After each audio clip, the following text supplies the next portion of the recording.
हम माही झा अहाँ सब गोटे के प्रणाम करै छी और अपन एकटा कविता के लऽ के प्रस्तुत छी।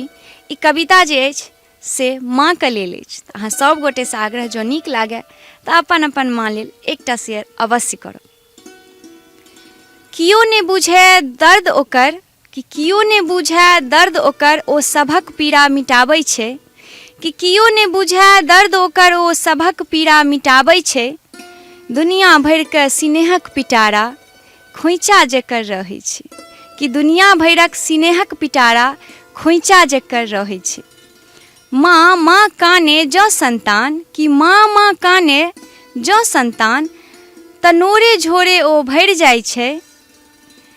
गलती करला पर आँखि देखा कऽ कि गलती करला पर आँखि देखा कऽ फेर छातीसँ अपन लगाबै छै, फेर छातीसँ अपन लगाबै छै।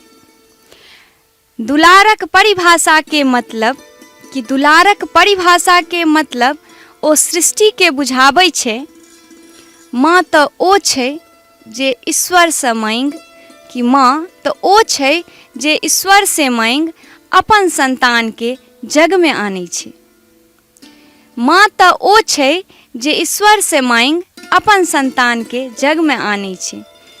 नहीं कियो बिसरू माँ के ममता कि नहीं कियो बिसरू माँ के ममता ओ सबसे अनमोल छै। ओकर चरण में चारू धाम कि ओकर चरण में चारू धाम गोद में ओकर देवलोक छै, गोद में ओकर देवलोक छै, गोद में ओकर देवलोक छै।